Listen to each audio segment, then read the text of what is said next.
அனைவருக்கும் இனிய காலை வணக்கம். இந்த படத்தை பொறுத்த மட்டும் வந்து ஃபஸ்ட்டு தேங்க்ஸ் வந்து ஒரு சர்ப்ரைஸான விஷயம் வந்து ப்ரொடக்ஷன் ஹவுஸ்.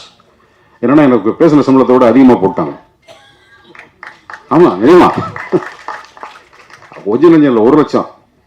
அப்புறம் ஒரு 15 நாள் கழிச்சு எனக்கு எதுக்கிட்ட அவ்வளோ சம்பளம் வந்துச்சு, எதுக்குன்னு தெரியல, நம்ம என்ன பேசணும் என்ன வாங்கணும்னு தெரியல, சரி பார்த்துக்கலாம். அப்புறம் வேணும் ப்ரொடக்ஷன் மேனேஜர் ஃபோன் பண்ணி, அண்ணே 1 லட்ச ரூபா ஆமாம் வந்திருக்கு, என்ன செய்ய, திருப்பி அனுப்புங்கனாரு. திருப்பி அனுப்பிச்சிட்டேன். 2 பேருமே ஒழுங்காக நாகரிகமாக நடந்துக்கிட்டோம். ஸோ பேசின சம்பளம் வராதது ஒரு போராட்டம், அது வந்து குறையா சொல்லலை. பேசுனதை விட கொடுத்து அதிகமாக கொடுத்து திருப்பி வாங்கிட்டதில் ஒரு நாகரிகம் இந்த கம்பெனியில் இருக்குங்கிறதுக்கு சார் என்னோட மனமார்ந்த வாழ்த்துக்களும் நன்றியும்.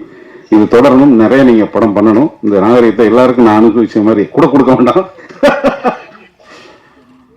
மனோபலா உயிரோடு இருக்க போய் எப்பாவது ஃபோன் பண்ண சொல்லுவார், டே நம்மலாம் இப்போ பேச ஆரம்பிச்சோம்னாடா நிறைய ஃப்ளாஷ்பேக் பேச வேண்டியிருக்கு, ரொம்ப நாள் உயிரோடு இருக்குமோ அப்படின்னு சொல்லிட்டு அவர் முன்னாடி கிளம்பிட்டார். இப்போ இந்த படத்தில் டைரக்டர் ராஜேஸ்வர் சார் சன்னோட பையன்தான் டைரக்டர்.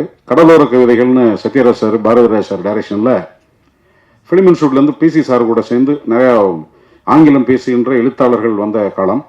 அப்போ சோமசுந்தரேஸ்வர் அப்படின்னு ஒருத்தரை வந்து எங்களுக்கு அறிமுகமானாங்க பாரதிராஜ் சார் ஆஃபீஸில். நிறையா ஆங்கில கதைகளை பற்றியும் ஆங்கில ப்ரோவர்ஸ் பற்றி நிறைய சொல்லுவார். அப்புறம் கடலோர கவிதைகளுக்கு அவர் தான் கதை சொல்லி ஓகே பண்ணி விசாகப்பட்டினம் ஷூட்டிங்கில் இருக்கும்போது திடீர்னு ராஜேஸ்வர் சார் வரல. என்னன்னா இல்லை அவருக்கு பையன் பிறந்திருக்கான் அதனால் அவர் வரலன்னு. அந்த பிறந்த பையன் அந்த படத்தோட டைரக்டர். இப்போ ஃப்ளாஷ்பேக் எவ்வளோ லென்த்தாக இருக்குன்னு பாருங்க.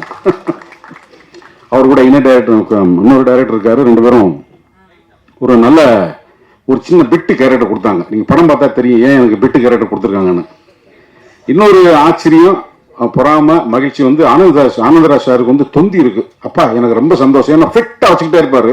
இன்னைக்கு தொந்தியை பார்த்தோன்னா அப்பா வாடி மகனை வா தொங்கட்டும், ரொம்ப ரொம்ப சந்தோஷம். ஏன்னா நான் பார்த்ததுல இருந்து அப்படியே பெர்ஃபெக்ட் ஃபிட்ல இருப்பாரு. இன்னைக்கு பார்த்தோன்னே வயிறை பார்த்தோன்னே எனக்கு ரொம்ப சந்தோஷமாயிருச்சு. நம்ம கம்மியாக்கிட்டோம், அவரை வளர்த்துட்டாரு. ஜானி விஜய் ரவி நம்மளுடைய காம்பினேஷன் வந்து ஒரு மாதிரி சக்சஸ்ஃபுல் காம்பினேஷனாக வந்துகிட்டு இருக்கோம். ஸோ இதுவும் அந்த காம்பினேஷன் அமையணும்னு நினைக்கிறேன். ஒரு 21-22 வயது இளைஞனாக நான் சந்திச்ச இமான் இன்னைக்கு வளர்ந்து நின்று பறந்து ஒளி வீசுற நடத்துல இருக்காரு.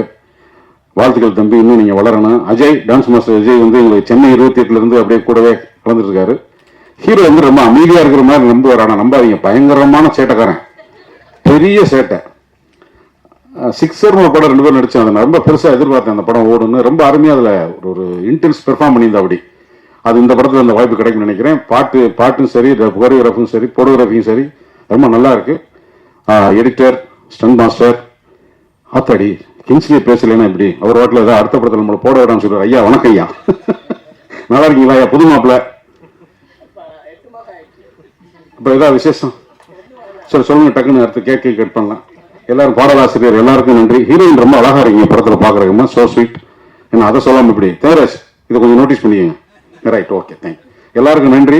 என்னன்னா இப்போ இந்த புது படங்கள், புது ப்ரொடக்ஷன் ஹவுசஸ், புது டைரக்டர்களுக்கு வந்து இப்போ வந்து என்ன ஒரு கல்ச்சர் வந்துருச்சுன்னா, சினிமாவுக்கு முதல்ல வந்து அசிஸ்டன்ட் டைரக்டர் ஆகிறதுக்கோ அல்ல சினிமாவுக்குள்ள எந்த துறை சேர இருந்தாலும் யாராவது ஒருத்தனை பழகணும். ஏன்னா மெட்ராஸில் நான் வரும்போது எனக்கு தெரிஞ்ச ஒரே ஆள் நான் தான்.